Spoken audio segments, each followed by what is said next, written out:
வணக்கம் மக்களே. தமிழகத்தின் அடுத்த முதல்வர் இவர்தான். வெளியான கருத்து கணிப்பு முடிவுகளை பற்றி தான் இந்த வீடியோவில் ரொம்ப விரிவான ஒரு தொகுப்பாக பார்க்கலாம் வாங்க. தமிழ்நாடு சட்டமன்ற தேர்தல் தேதியை இந்திய தேர்தல் ஆணையம் மார்ச் 15ஆம் தேதி அன்னைக்கு மாலை தெரிவிச்சிருக்காங்க. அதன்படி மார்ச் 30ஆம் தேதி வேட்புமனு தாக்கலை தொடங்கி ஏப்ரல் 23ஆம் தேதி 234 தொகுதிகளுக்கும் ஒரே கட்டமாக வாக்குப்பதிவு நடைபெற இருக்குது தமிழகத்தில் என்பது குறிப்பிடத்தக்கது.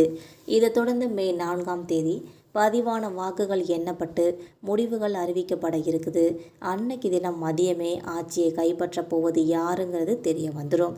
இந்த நிலையில் ஏஎன்எஸோட நிறுவனம் கடந்த பிப்ரவரி 7ஆம் தேதி முதல் மார்ச் 12ஆம் தேதி வரைக்கும் நடத்தின கருத்து கணிப்போட முடிவுகள் தற்போது வெளியாகி ஒரு பரபரப்பை ஏற்படுத்தியிருக்குது. அதோட முக்கிய விவரங்களை பார்த்தோம்னா, கருத்து கணிப்போட முடிவுகளின்படி முதல்வர் மு.க. ஸ்டாலின் தலைமையிலான திமுகவோட கூட்டணி 44.9% வாக்குகளையும் வாங்கி முன்னிலை வகுக்கிறது அப்படின்னு சொல்லியிருக்காங்க. எடப்பாடி பழனிசாமி அவர்களோட தலைமையிலான அதிமுகவோட கூட்டணி 38.5% வாக்குகளை வாங்கி 2ஆம் இடத்தை பிடிச்சிருக்காங்க.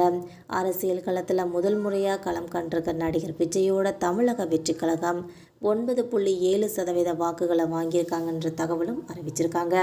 இது மட்டும் இல்லாமல் சீமானோட நாம் தமிழர் கட்சி 4.8% வாக்குகளை வாங்கியிருக்காங்கன்றும் இதர கட்சிகள் நோட்டா இதுக்கெல்லாம் 2.1% வாக்குகள் கிடைக்கிறதுக்கு வாய்ப்பு உள்ளதாகவும் கருத்து கணிப்பில் தெரிவிச்சிருக்காங்க.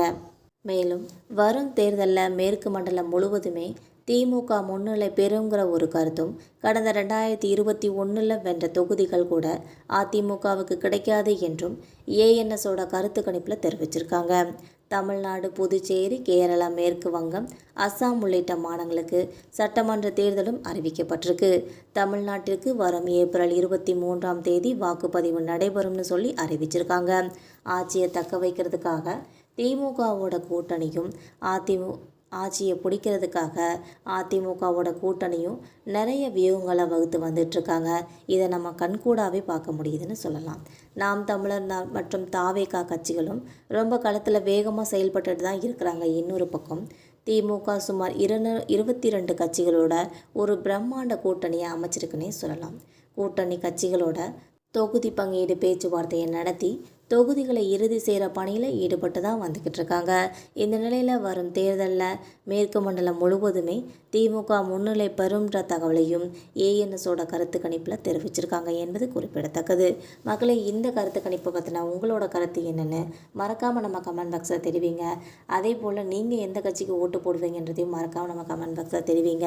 இந்த அரசியல் தகவல்கள் உங்களை டெய்லி வேணும்னா மறக்காமல் நம்ம சேனலை சப்ஸ்கிரைப் பண்ணி பெல் ஐக்கனை கிளிக் பண்ணி வச்சுக்கோங்க. அப்போ தான் நம்ம போகிற இது மாதிரியான தகவல்கள் உங்களோட உடனுக்குடன் நோட்டிஃபிகேஷனாக வந்து சேரும். தேங்க்யூ.